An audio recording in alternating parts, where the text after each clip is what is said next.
¿Por qué eliminaron de la televisión a la mujer más poderosa de habla hispana de aquel entonces?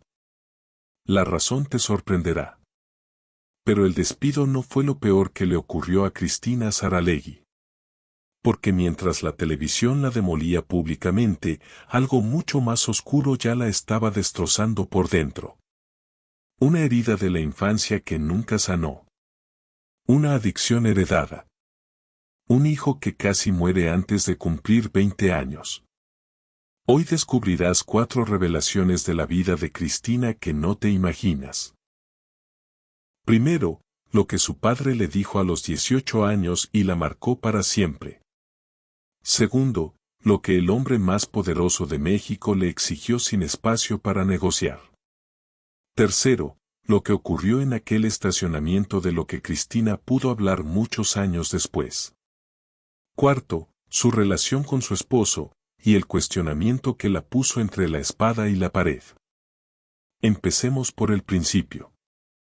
Cristina Saralegui no nació con carencias de ningún tipo. Nació en la cima absoluta. Provenía de una dinastía que controlaba algo más valioso que el dinero, la información. Lo que la gente leía en un país entero, y era controlado por una de las familias más poderosas de toda Cuba. Su abuelo controlaba la importación de papel para periódicos y sin papel, no hay prensa. Y él controlaba el papel, era conocido como el zar del papel. Él básicamente controlaba lo que otros podían expresar. Vivían en el distrito más exclusivo de La Habana. Miramar, casas enormes y todo lo que el dinero podía comprar. 29 de enero de 1948. Ahí nace Cristina. La primogénita de 5 hermanos, Vicky, Pachi, María Eugenia e Iñaki. El orden importa. Cristina era la primera. La que debía dar el ejemplo. La que cargaba las expectativas más altas. Cristina creció rodeada de lujo, poder y revistas por todas partes. El periodismo no era solo la profesión familiar. Era el aire que respiraban. Su destino parecía escrito. Algún día heredaría parte de ese imperio.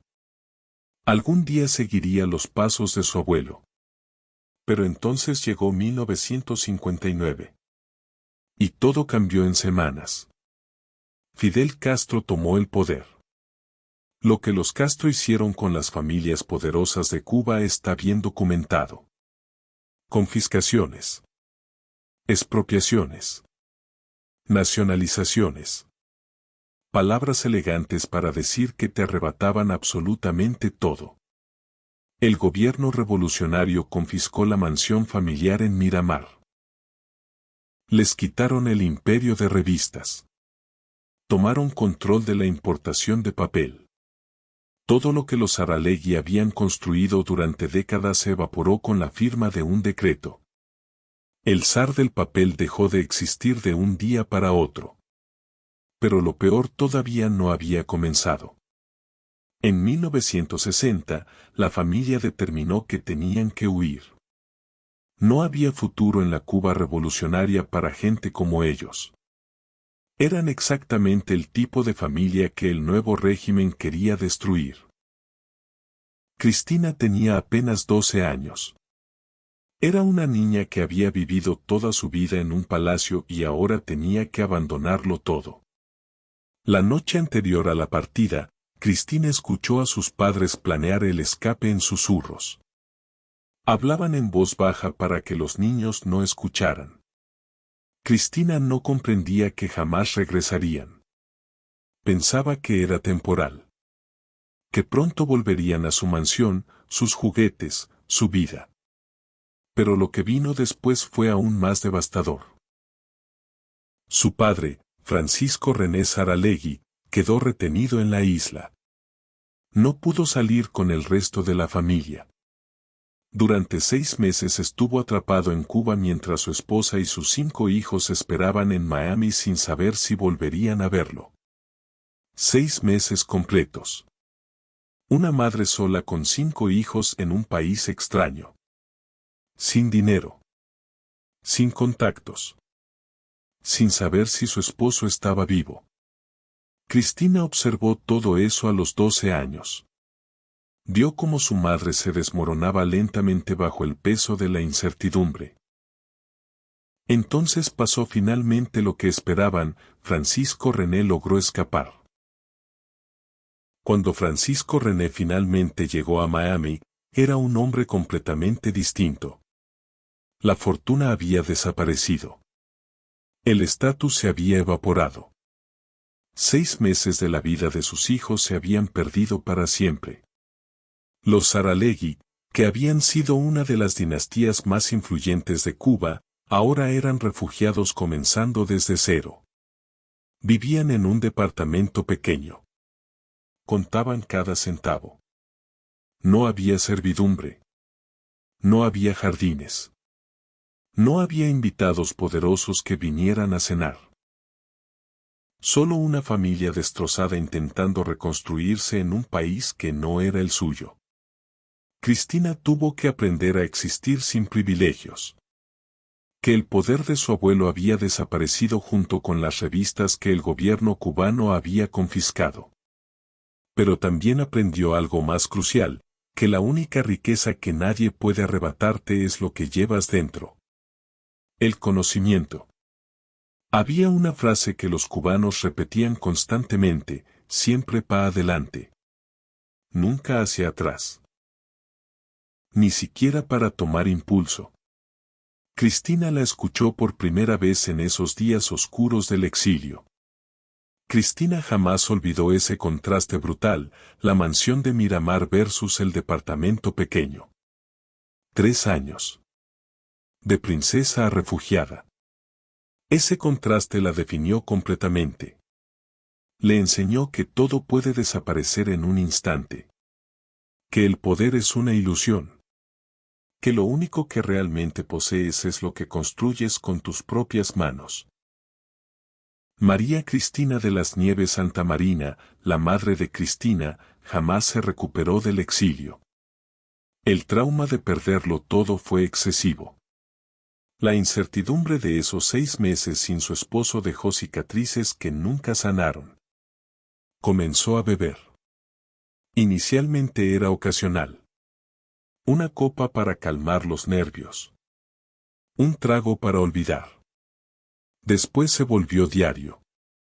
Después constante. El alcohol se transformó en su refugio contra el dolor.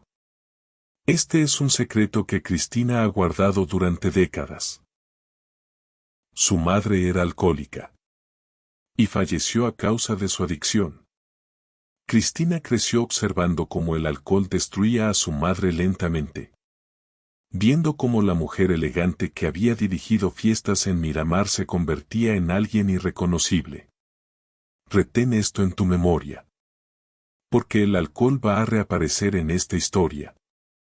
Y cuando lo haga, vas a comprender el terror que Cristina sintió. El pánico de convertirse en su madre. Cristina era brillante. Destacaba en absolutamente todo.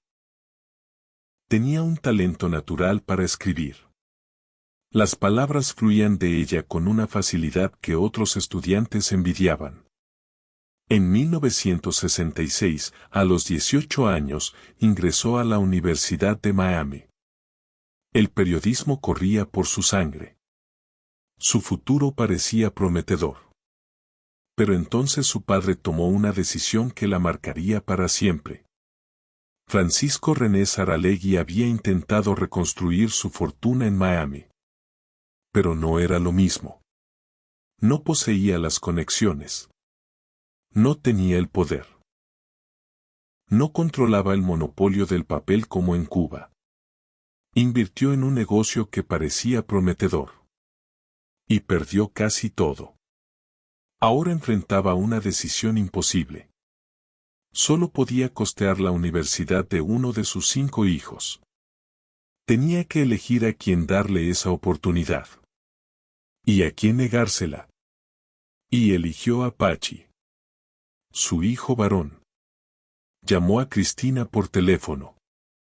La conversación fue corta. brutal. Sin espacio para negociación alguna. Mira, como padre cubano tengo que mandar a tu hermano a la universidad. Él va a tener que mantener a alguien algún día. Y el hijo de alguien te mantendrá a ti. Esas palabras van a perseguir a Cristina durante toda su existencia. ¿Cómo puede un padre pensar así de su hija y que su único valor es ser mantenida por un hombre? A Cristina le faltaron 9 créditos para graduarse. Casi nada. Unas cuantas clases más y habría obtenido su título universitario. Ese detalle la atormentó toda su vida. Cada vez que completaba un formulario oficial. Cada vez que algún crítico insinuaba que no estaba calificada para opinar sobre ciertos temas. Y lo más doloroso no fueron las palabras en sí. Fue que provenían de un hombre que había vivido rodeado de mujeres brillantes. De periodistas brillantes que habían trabajado en las revistas de su padre. Él sabía perfectamente lo que las mujeres podían lograr. Cristina jamás olvidó esas palabras. Pero en lugar de rendirse, las transformó en combustible. La rabia se metamorfoseó en ambición. El rechazo se transformó en determinación. El machismo de su padre se convirtió en la gasolina que alimentaría su ascenso. Existe algo más que nadie menciona sobre esos años. Como Cristina recibió toda su educación formal en inglés, tuvo que enseñarse a sí misma a escribir en español. Desde cero. Sola. Sin ayuda de nadie. Ella misma lo describió como un gran desafío. Pero lo que no expresó fue que lo logró mientras trabajaba a tiempo completo. Mientras su madre se hundía en el alcoholismo. Mientras su padre seguía sin creer en ella. En 1973, a los 25 años, recibió una beca de la revista Vanidades. La misma revista que su abuelo había fundado décadas antes. Cristina no sabía si reír o llorar. La revista que debería haber heredado como parte de su legado familiar ahora le otorgaba una beca como si fuera una extraña. Pero Cristina no era de las que se quejan. Hacía lo que le pedían. Escribía lo que le asignaban. Aprendía cada día algo nuevo. Y comenzó a escalar. Cada día arribaba antes que todos. Cada noche se iba después que todos. Aprendía de absolutamente todo, de edición, de diseño, de fotografía, de distribución. No había área del negocio de las revistas que no quisiera dominar. Los otros empleados lo observaban como una amenaza. Pero Cristina no se dejó intimidar. Había crecido escuchando a su padre expresarle que no valía lo mismo que su hermano. Había sobrevivido al exilio. Había observado a su madre hundirse en el alcohol. Ascendió de asistente a editora junior. De editora junior a editora. De editora a directora de una pequeña revista llamada Intimidades que nadie conocía. Lo que ocurrió después nadie lo anticipaba. Bajo la dirección de Cristina, esa revistita desconocida comenzó a superar en ventas a Vanidades. La pequeña Intimidades estaba vendiendo más que la revista fundada por su abuelo. Los dueños de Hearst lo notaron. Los ejecutivos prestaron atención a lo que Cristina estaba haciendo. En 1979 le ofrecieron dirigir Cosmopolitan en español. Era el puesto más importante que podía ocupar una mujer en el mundo de las revistas hispanas. Cristina tenía 31 años. Nadie la estaba manteniendo como pensaría su padre. Se estaba manteniendo sola. Durante los siguientes 10 años, Cristina transformó Cosmopolitan en español. La llevó de ser una publicación más a convertirse en la segunda revista más importante de Latinoamérica. Pero esto, que parece un triunfo absoluto, fue solo el comienzo. Porque lo que Cristina Saralegui estaba a punto de construir haría que todo lo anterior pareciera insignificante. Las revistas ya no eran suficientes. Cristina quería más. Quería la televisión. Y lo que vino después fue más difícil de lo que nadie imaginaba. En 1989, a los 41 años, Cristina dio el salto más arriesgado de su carrera. Univisión le ofreció conducir un programa de entrevistas en español. Sería el primer talk show latino en horario estelar. Pero nadie le advirtió lo brutal que sería la transición. Cristina provenía del mundo de las revistas. Sabía escribir. Sabía editar. Pero estar frente a una cámara era completamente diferente. No había tiempo para revisar lo que expresabas. No había oportunidad de reescribir una frase que sonaba mal. Tuve que despojarme como una serpiente del cuerpo, la cara, el pelo y mi apariencia completa. Los primeros meses fueron brutales. Los ejecutivos de Univisión dudaban. Los críticos la destrozaban. Otros conductores apostaban a que sería un fracaso total. Los ratings de las primeras semanas eran mediocres. Los anunciantes dudaban en invertir. Cristina no dormía. Revisaba cada detalle del programa. Cambiaba lo que no funcionaba. Escuchaba las críticas y ajustaba. Pero Cristina poseía algo que sus críticos no comprendían. Sabía lo que las mujeres latinas querían escuchar porque ella misma lo había necesitado. Los temas que nadie más se atrevía a tocar en televisión: intimidad, violencia doméstica, infidelidad, secretos familiares, enfermedades mentales, adicciones. Eran los temas que las familias latinas discutían en la cocina a medianoche. Los secretos que las mujeres compartían solo con sus mejores amigas.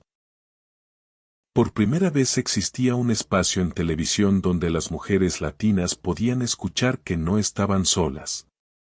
Que otras pasaban por lo mismo. Que sus problemas eran válidos. Que merecían ser escuchadas. Las cartas llegaban por miles cada semana. Mujeres que contaban sus historias. Mujeres que expresaban que el programa les había salvado la vida. Que gracias a Cristina habían buscado ayuda. Que gracias a escuchar a otras habían encontrado el valor de salir de relaciones abusivas o de confrontar adicciones. No era simplemente entretenimiento. Era un servicio público. Y las mujeres respondieron como jamás habían respondido a ningún programa. Los ratings ascendieron sin control. Cristina Saralegui era la mujer más vista de la televisión hispana. Aquí llega la segunda revelación. Lo que el hombre más poderoso de México le exigió. A principios de los 90, Televisa comenzó a transmitir el show de Cristina en México. El contenido causó escándalo entre las familias conservadoras. Los periódicos publicaban titulares furiosos. El ruido llegó hasta el hombre más poderoso de México, Emilio Azcárraga Milmo. El Tigre. El dueño absoluto de Televisa. El empresario que había destruido carreras con una sola llamada telefónica. Cuando el Tigre llamaba, la gente respondía. Cuando el Tigre ordenaba, la gente obedecía.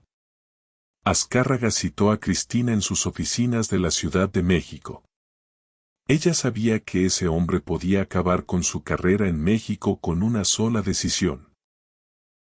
Cuando ingresó a la oficina del Tigre, sabía exactamente quién era. Un hombre acostumbrado a que todos temblaran ante su presencia. Lo que voy a relatarte no es un rumor. Es historia registrada. Azcárraga fue directo. Mira, Cristina, tienes que hacer un programa fresa. El Tigre le estaba ordenando que dejara de abordar los temas que hacían exitoso su programa. Cristina lo miró a los ojos. El hombre más poderoso de la televisión mexicana. El hombre que podía destruirla con una llamada. Y respondió con una frase que quedó grabada en la historia. Mire, Emilio, mi programa de fresa no tiene ni las semillas.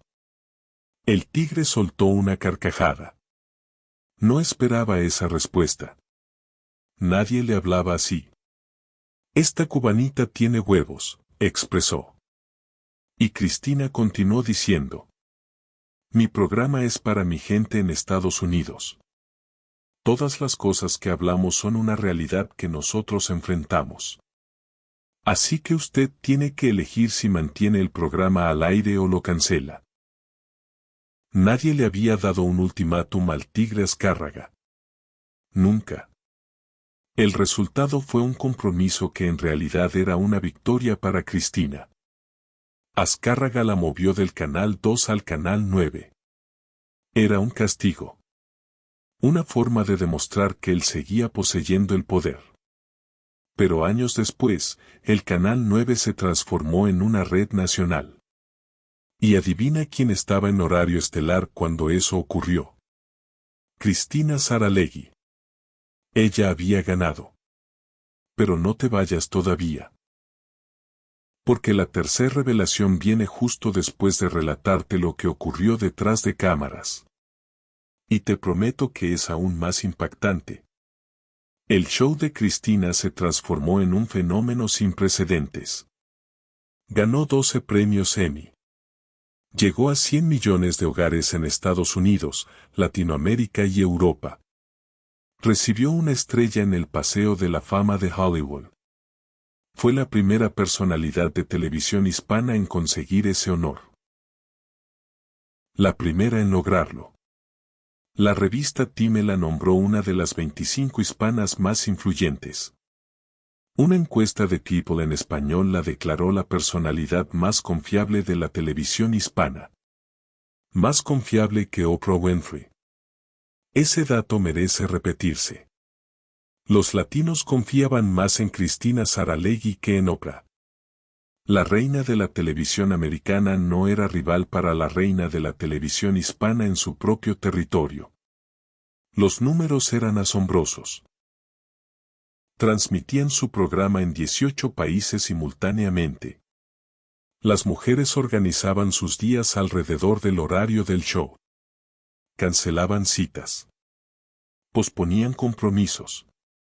Nada era más importante que sentarse frente al televisor cuando Cristina salía al aire. Había algo en ella que las mujeres latinas reconocían, no era perfecta. No fingía serlo. Hablaba de sus fracasos, de su divorcio, de sus inseguridades. Era una de ellas. Solo que con un micrófono. Millones de espectadores. Durante 21 años. Más de 3.000 programas. Cristina fue indiscutible. Por su set pasaron todas las estrellas, Shakira, Ricky Martin, Jennifer López, Gloria y Emilio Estefan, Julio Iglesias, Camilo Sesto, Isabel Pantoja, Thalía, y muchos más. Pero detrás del éxito había una vida privada repleta de dolor. En 1976, Cristina se había casado con Tony Menéndez, un bombero y agente inmobiliario. Tuvieron una hija, Cristina Amalia, a quien todos llaman Titi. El matrimonio duró 7 años. Pero no fue el amor lo que lo destruyó. Nos divorciamos porque él no era ambicioso y yo sí, explicó Cristina. Realmente le molestaba que yo trabajara tan duro y aspirara a tanto. El éxito de Cristina envenenó su matrimonio. Cada logro de ella era un recordatorio de los logros que él no poseía. El machismo que su padre le había mostrado ahora lo vivía con su esposo. Tras el divorcio en 1983, Cristina cayó en una depresión profunda. A los 35 años, con una hija pequeña, se sentía fracasada. Sus amigos Gloria y Emilio Estefan intentaron animarla. La invitaron a girar con su banda Miami Sound Machine, que entonces era prácticamente desconocida. Cristina aceptó. Necesitaba escapar. Y entonces conoció al bajista de la banda. Marcos Ávila tenía cola de caballo y una sonrisa que la desarmó. Era músico. Era joven. Era todo lo contrario a Tony. Cristina era 11 años mayor que él. La cultura latina de los años 80, esa diferencia de edad era un escándalo. Una mujer mayor con un hombre joven. Cuando el padre de Cristina se enteró, su reacción fue predecible: esto no va a durar más de 5 años. La respuesta de Cristina fue perfecta: no importa, papá. Serán los 5 años más ricos de mi vida. Se casaron en 1984. Han estado juntos más de 40 años. Pero lo que Marcos ejecutó por amor fue algo que muy pocos conocen. Miami Sound Machine estaba despegando. La banda que había tocado en bodas ahora estaba a punto de conquistar el mundo. Gloria Estefan se estaba transformando en estrella. Y Marcos renunció. Juntos tuvieron un hijo. John Marcos. Nacido en abril de 1986. Y aquí es donde la historia da un giro que nadie anticipaba. Desde pequeño, Cristina sabía que algo andaba mal con John Marcos. Yo decía, aquí hay algo raro, pero yo no sé qué es. A los 19 años, John Marcos fue diagnosticado con trastorno bipolar. Pero antes del diagnóstico ocurrió algo que Cristina jamás olvidará. Y aquí viene la tercera revelación: lo que ocurrió en aquel estacionamiento. John Marcos estaba en su automóvil. En el 5º piso de un estacionamiento. Mirando hacia abajo. Sintió el impulso de terminar con todo. De acabar con el dolor que no podía explicar. Cristina lo relató años después: se trató de quitar la vida. En lugar de saltar, se subió a su automóvil. Encendió el motor. Manejó hasta el hospital. Fue al piso psiquiátrico. Y pidió ayuda. Su hijo, a los 19 años, en el momento más oscuro de su existencia, tuvo la claridad mental de reconocer que necesitaba ayuda. Tuvo la fuerza de no saltar. Tuvo el coraje de manejar hasta el hospital y firmar su propia entrada al piso psiquiátrico. ¿Cuántas personas en esa situación habrían poseído esa lucidez? ¿Cuántos jóvenes de 19 años, en medio de una crisis que les gritaba que saltaran, habrían encontrado la fuerza para salvarse a sí mismos?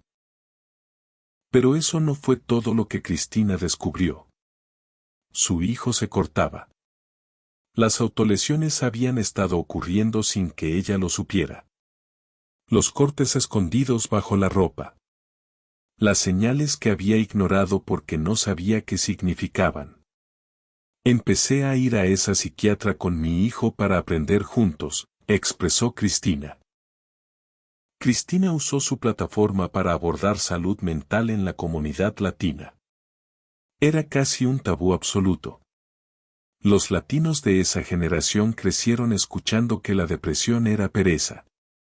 Que la ansiedad era nervios. Que ir al psicólogo era cosa de personas sin cordura. Las familias ocultaban a los miembros con enfermedades mentales como si fueran una vergüenza. Cristina desafió todo eso.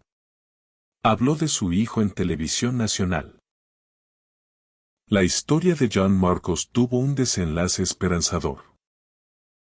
Pero mientras Cristina salvaba a su hijo, la industria que ella había ayudado a construir durante 2 décadas estaba afilando el cuchillo. 2 martinis sobre la barra de un bar. Cristina y Marcos sentados uno frente al otro. Todavía intentando procesar lo que acababa de ocurrir.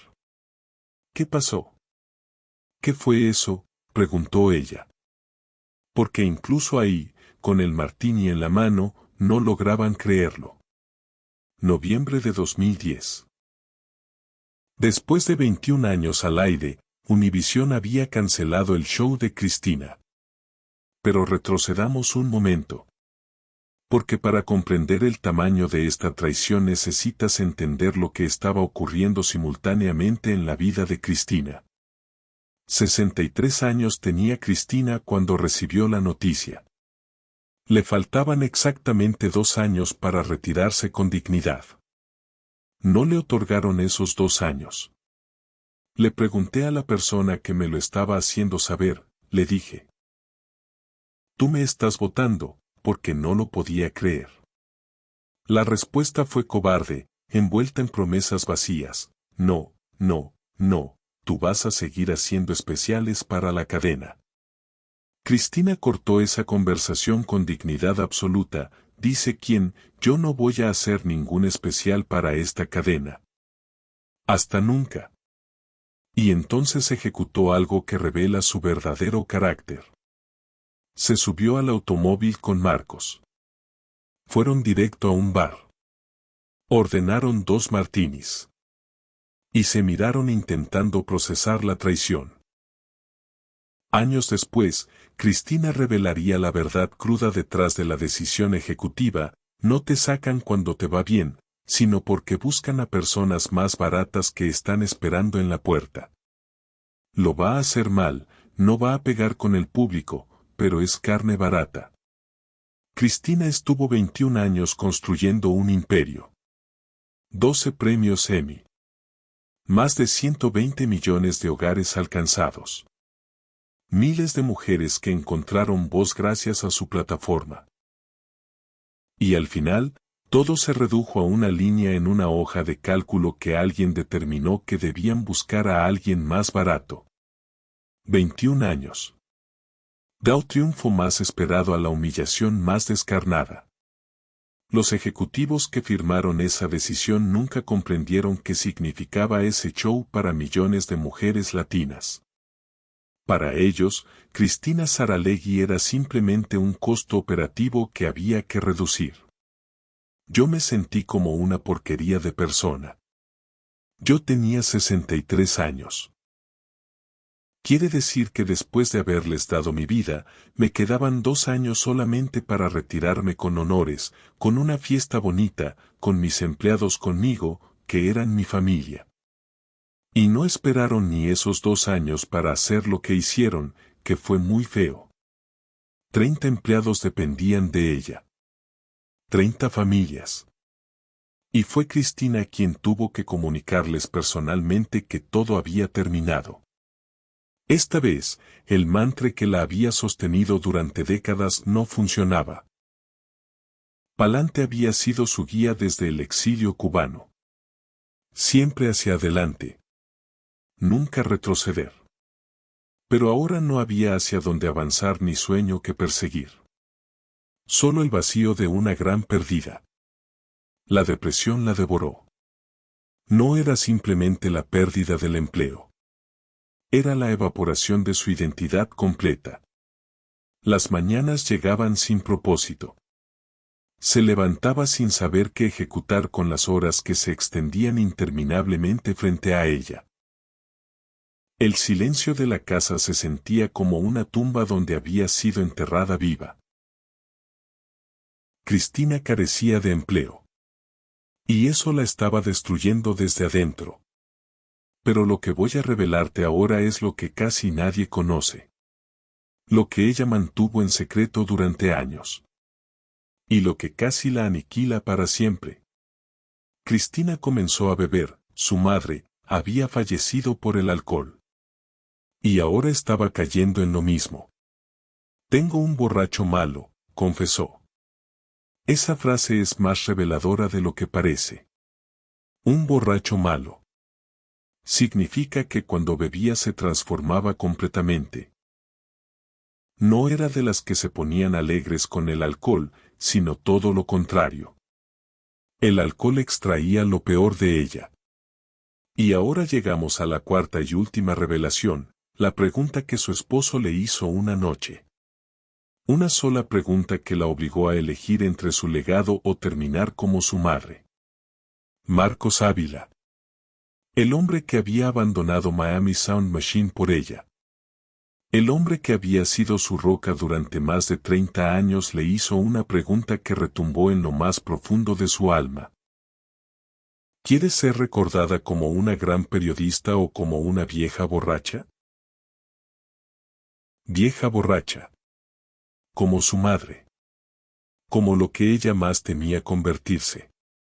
Las dos palabras que más daño podían infligirle juntas en una sola frase. Ese fue el momento en que Cristina dejó de beber completamente. De un día para otro. El ultimátum de Marcos funcionó donde todo lo demás había fallado. Cristina eligió ser periodista.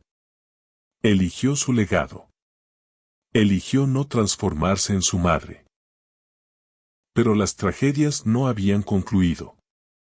En 2017, 7 años después del despido, Iñaki Saralegui falleció. El hermano menor. El que Cristina había criado casi como su propio hijo. Yo fui quien lo crió, expresó ella. Mi hija dice que él es como mi hijo mayor. Iñaki era su mano derecha en absolutamente todo. Su asistente personal. La persona en quien más confiaba después de Marcos. Necesitó un trasplante de hígado. Pasó 5 meses combatiendo en el hospital. 5 meses de incertidumbre, de esperanza, de miedo. Y perdió la batalla. Iñaki Saralegui falleció el 2 de mayo de 2017. El hermano menor. El que había criado como hijo. El hombre que había sido su mano derecha durante décadas. Iñaki se fue. El mensaje de Instagram fue desgarrador. Anoche mi hermano Iñaki falleció después de una batalla de 5 meses en el hospital tras trasplante de hígado. Hermano, siempre estarás en mi corazón y en el de toda nuestra familia. Te amo. Su propio organismo comenzó a traicionarla. Tuvo que ser operada del cerebro. Una cirugía delicada que podía salir mal de 1000 formas diferentes. Una cirugía que la dejó vulnerable de maneras que jamás había experimentado. La mujer que había enfrentado al tigre Azcárraga sin parpadear ahora dependía de médicos y enfermeras para las funciones más básicas. Mi hermano Francisco la tiene y está en silla de ruedas, y mi papi murió de eso, explicó. Hay que darse terapias y dejar de tomar alcohol. El estrés también lo ocasiona. En 2016 mostró en redes sus terapias físicas tras la operación. Tuvo que reaprender a caminar desde cero. Como un bebé. Tras la cirugía cojea ligeramente. Usa silla de ruedas para caminar distancias extensas. Pero cuando en 2017 regresó a Univisión para una visita, Marcos insistió en que usara la silla de ruedas. La respuesta de Cristina fue perfecta, primero muerta antes que entrar a Univisión en silla de ruedas. Esa era Cristina Saralegui. Incluso destruida. Incluso enferma. Incluso traicionada. Se negaba a mostrarse débil ante quienes la habían descartado. También padece una forma rara de artritis genética. Le administran una medicina experimental que Marcos le aplica personalmente. En 2015 fue operada de cataratas.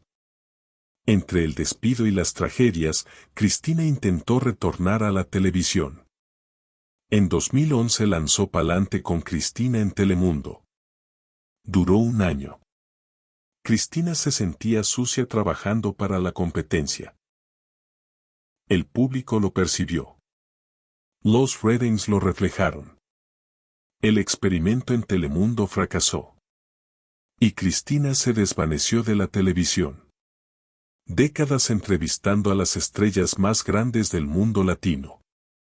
Y Cristina descubrió algo doloroso, casi no poseía amigos verdaderos. En una entrevista reveló que solo 2 personas habían sido sus amigas genuinas, Gloria Estefan y la fallecida Celia Cruz. Solo 2. Sobre Thalía derribó el mito de su supuesta cercanía, ni siquiera me presentó a sus hijos. Quien en verdad era mi amiga era la mamá de Thalía. Esa revelación expone mucho sobre la farándula latina. Las fotografías sonrientes en las alfombras rojas.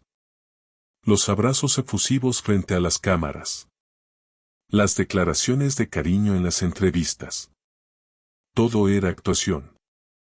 Todo era imagen calculada. Detrás de las sonrisas había distancia y cálculo estratégico. Cristina había entrevistado a Thalía múltiples veces. Habían posado juntas para miles de fotografías. El público creía que eran amigas cercanas. Y resulta que Thalía jamás le había presentado a sus propios hijos. Toda la fama acumulada. Todos los premios ganados. Todas las entrevistas realizadas. Y al final solo 2 personas habían sido reales con ella. Cristina se desvaneció de la televisión durante 14 años. Los rumores se multiplicaron exponencialmente, que estaba en silla de ruedas permanentemente, que era alcohólica, que estaba quebrada, que estaba destruida. Enero de 2024. A los 76 años, Cristina reapareció en Despierta América. El momento fue eléctrico. 14 años sin verla en televisión. 14 años de rumores y especulaciones. Y súbitamente ahí estaba. Con su voz inconfundible. Con esa energía que nadie podía imitar. La Cristina que apareció ese día no era una mujer derrotada. Era una superviviente que había determinado vivir sus últimos años en sus propios términos. Me la paso súper bien. Ni me desenterraron de ningún lado, ni llegué en silla de ruedas. Yo ni soy alcohólica, ni soy drogadicta, ni estoy quebrada. ¿En qué cabeza cabe que con todo lo que yo trabajé en mi vida, que nosotros, que éramos dueños de 3 estudios de televisión, vamos a estar quebrados? Es que son brutos. Esa era la Cristina que el mundo recordaba. Directa. Sin filtros. Negándose a ser víctima. La mujer que había sacrificado absolutamente todo por su carrera finalmente estaba recuperando su existencia. Su hija Titi le había dado 2 nietos, Dominique y Cristina María. Por primera vez, Cristina podía disfrutar de ser abuela sin la presión de los ratings. Podía sentarse a observar películas con ellos sin revisar guiones simultáneamente. Podía simplemente estar presente de una manera que jamás pudo estar con sus propios hijos cuando eran pequeños. El trabajo se lo había arrebatado todo. Pero ahora el trabajo ya no existía. Y en lugar de sentirse vacía, Cristina descubrió que estaba repleta de algo que jamás había poseído: tiempo. Marco seguía a su lado después de 40 años. El hombre que había abandonado su carrera por ella. El hombre que la había salvado del alcohol. Seguía siendo su compañero. Pero quizás lo más impactante fue lo que Cristina expresó sobre su futuro. Me encontré a mí misma, estoy alimentando mi alma ahora. En la parte de encontrarme a mí misma me estoy preparando para el viaje más lindo de mi vida, que es cuando ya no esté en este planeta. A los 77 años, Cristina Saralegui habla de la muerte con una serenidad que sorprende. La mujer que construyó un imperio desde las cenizas del exilio cubano. La que enfrentó al tigre de Televisa sin parpadear. La que sobrevivió al despido más humillante de la televisión hispana. Esa mujer ahora se prepara para lo que llama el viaje más lindo. Si llegaste hasta aquí, te mereces conocer algo que casi nadie sabe. La verdad que Cristina jamás quiso que se hiciera pública. La ataxia. La enfermedad que casi la lleva a la tumba. No solo la padece ella. Es una maldición familiar que ha perseguido a los Saralegui durante generaciones completas. Su hermano Francisco también la padece. Está en silla de ruedas. No puede caminar. Depende de otros para moverse. ¿Y su padre? El mismo hombre que le expresó que el hijo de alguien la mantendría. Falleció exactamente de lo mismo. La ataxia se los está llevando uno por uno. Primero al padre. Después al hermano Francisco. Y ahora viene por Cristina. Cristina observó fallecer a su padre de ataxia. Observó cómo perdía el control de su cuerpo. Observó cómo la enfermedad lo consumía lentamente. Y años después observó a su hermano terminar en silla de ruedas. Y ahora ella la padece también. La misma maldición familiar. En 2016 publicó videos de sus terapias físicas en redes sociales. No para generar lástima. Para mostrar que seguía combatiendo. Los comentarios se saturaron de mensajes de apoyo. Mujeres de su generación que encontraban inspiración en observarla luchar. Hoy Cristina camina. Pero cojea. Y para distancias extensas necesita silla de ruedas. Pero la ataxia no es lo único que enfrenta. Su organismo le ha declarado la guerra en múltiples frentes. Padece una forma rara de artritis genética. Tan rara que los tratamientos normales no funcionan. Le administran una medicina experimental. Una inyección en la pierna. Y quien se la administra no es un médico. Es Marcos. Su esposo. El hombre que abandonó Miami Sound Machine por ella hace 40 años. El mismo que la salvó del alcohol con una sola pregunta. El mismo que ha estado a su lado en cada batalla. Cada mes, Marcos le inyecta esa medicina en la pierna. Llevan ejecutándolo durante años. Un acto de amor que nadie observa. Cristina expresa que esa medicina le ha ayudado enormemente. Que sin ella el dolor sería insoportable. Que Marcos una vez más la mantiene de pie. Cualquier otra persona se habría rendido. Pero Cristina no es cualquier otra persona. Y aún así, a los 77 años, se niega a rendirse. Se niega a quedarse en cama. Se niega a dejar que las enfermedades la definan. Cuando le preguntan cómo lo ejecuta, cómo sigue adelante con todo eso encima, su respuesta es simple: hay que darse terapias y dejar de tomar alcohol. El estrés también lo ocasiona. Dejó el alcohol para siempre después del ultimátum de Marcos. Ejecuta las terapias religiosamente. Controla el estrés como puede.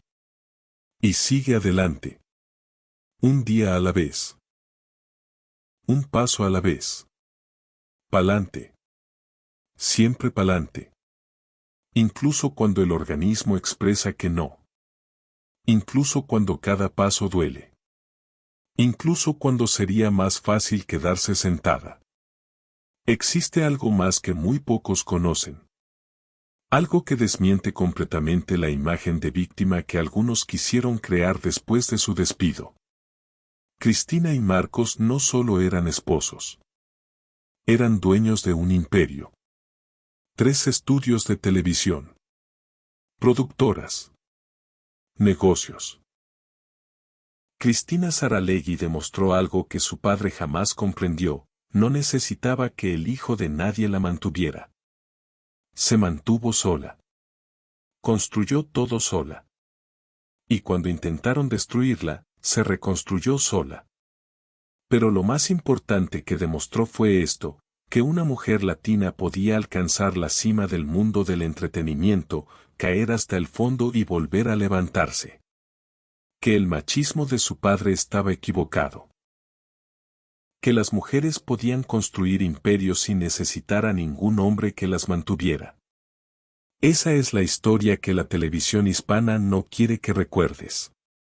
No la de los Emmy y los ratings. No la del Paseo de la Fama. La historia real. La de una mujer que perdió todo 2 veces. Y 2 veces se levantó. Ahora déjame preguntarte algo, ¿conoces a alguien que necesite escuchar esta historia? ¿Alguien que esté atravesando su propia batalla y necesite recordar que las caídas no son permanentes? Comparte este contenido. Porque historias como esta no deberían quedarse enterradas. Si llegaste hasta aquí, si te quedaste estos minutos completos, eso significa algo. Significa que te importan las historias reales, no las versiones editadas que nos venden. Suscríbete. Dale like. Porque la próxima semana voy a revelarte los otros secretos que Hollywood hispano ha mantenido sepultados durante décadas. Gracias por escuchar. Pa'lante. Siempre pa'lante.